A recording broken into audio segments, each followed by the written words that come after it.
Star Wars is famous for taking a minor character and elevating their reputation and influence. However, there is one side character who, despite having just over 9 minutes of screen time, spread out across 3 films, casts a looming shadow over a galaxy far, far away. His name is Wilhelm Tarkin, Admiral of the Republic, Grand Moff of the Empire, and just a classic bad guy. Brendan and I are going to be covering the man himself in a future video, but right now I want to talk about one of his in-story legacies, the Tarkin Doctrine.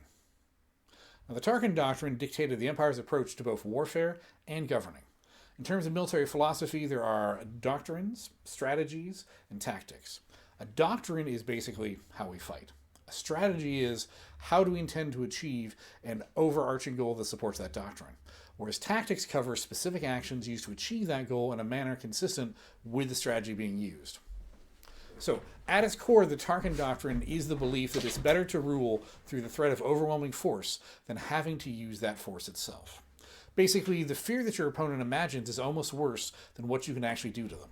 To Tarkin, this was the most effective means of maintaining order and loyalty among the worlds of the Empire.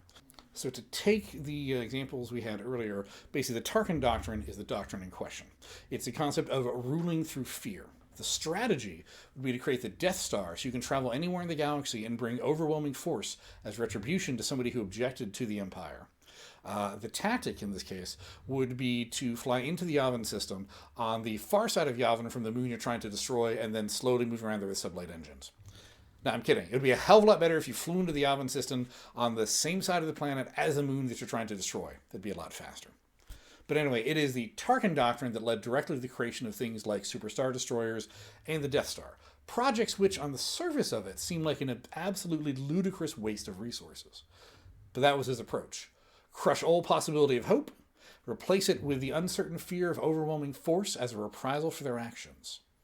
Now, one of the best examples of this is in Rogue One, when the nascent Rebel Council debates how to respond to the existence of the Death Star. Despite their commitment to overthrowing the corrupt Empire, they still remain fearful about provoking an overwhelming, disproportionate response. It truly was a weapon of terror. But on the flip side, that's also why the Rebels' destruction of the first Death Star in A New Hope is such an important victory for the Alliance. It showed the galaxy that the Empire's display of force, while overwhelming, was not absolute. It was possible to fight back and win.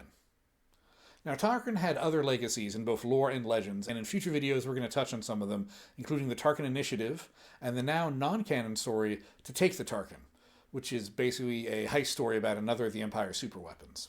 But we're going to save those, as I said, for future videos. This was just a quick look at the Tarkin Doctrine and how it helped shape events in a galaxy far, far away.